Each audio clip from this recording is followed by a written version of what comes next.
ডিম দিয়ে যদি এইভাবে আলু ভাজা করা হয়, গরম গরম ভাতের সঙ্গে অথবা রুটি, পরোটা, লুচির সঙ্গে খেতে দারুণ লাগবে। নমস্কার বন্ধুরা, আজকে আমি আলু ডিমের একটা রেসিপি শেয়ার করব। এই রেসিপির জন্য আলুটাকে সবার আগে খোসা ছাড়িয়ে আমি এইরকম লম্বা লম্বা পাতলা পাতলা পিস করে কেটে নেব। এবার একটা প্লেটে আমি নিয়ে নিয়েছি, তারপরে ধুয়ে নিয়েছি ভালো করে। এবার প্যানে আমি সর্ষের তেল দিয়ে দিয়েছি। তেলটা গরম হয়ে এলেই আলুটাকে ফ্রাই করার জন্য ঢেলে দিতে হবে। যেহেতু একটু আলুতে সামান্য একটু জল ছিল ধোয়ার পরে, তাই তেলটা চারিদিকে ছিটছিল, সেই জন্য আমি লিডটা লাগিয়ে দিয়েছিলাম 2 মিনিটের জন্য। 2 মিনিট পরে লিডটা সরিয়ে একটু নেড়ে চেড়ে আমি একটা মিডিয়াম সাইজের পেঁয়াজ দিয়ে দিয়েছি কেটে লম্বা লম্বা করে। এবার আলু পেঁয়াজ ভালোভাবে ফ্রাই করে নিতে হবে মিডিয়াম ফ্লেমে, নেড়ে চেড়ে ভালো মতন ফ্রাই করব। এবার দিয়ে দেবো ছোটো চামচের 1/2 চামচ হলদি পাউডার আর 1/2 চামচ কাশ্মীরি রেড চিলি পাউডার কালারের জন্য, আর ছোটো চামচের 1 চামচ নুন আমি দিয়েছি। দিয়ে এবার ভালো মতন নাড়তে হবে।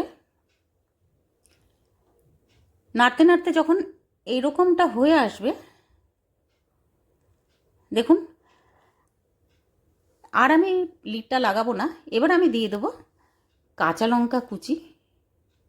এবার আবারও ফ্রাই করতে থাকবো। এবার আমাদের একটা কাজ করতে হবে, সেটা হচ্ছে একটা প্লেটের মধ্যে একটা ডিমকে ভেঙে ওটাকে সামান্য একটু নুন দিয়ে ফেটিয়ে নিতে হবে ভালো করে। এবার এই ফেটানো ডিমটাকে আমাদের আলুতে দিতে হবে। সেই জন্য আমি খুন্তি দিয়ে প্যানটাকে একটু মাঝখানের দিকটা খালি করে দিয়েছি, প্যানের আলুগুলোকে সাইডে সরিয়ে দিয়েছি। এবার ভালো মতো নাড়াতে হবে এটা ঢেলে দেওয়ার পরে ডিমটা। ফ্লেম আমাদের এখন মিডিয়ামে আছে বন্ধুরা। এবার দিয়ে দেবো চিলি ফ্লেক্স আর চাট মশলা। একদম নতুন একটা রেসিপি, অবশ্যই ঘরে বানিয়ে দেখবেন, খেতে দারুণ লাগবে। আর ফ্রেশ ধনেপাতা আমি দিয়ে দেব, দিয়ে আবার একটু নাড়িয়ে নেব। তৈরি হয়ে গেছে আমাদের আলু ডিমের ফ্রাই।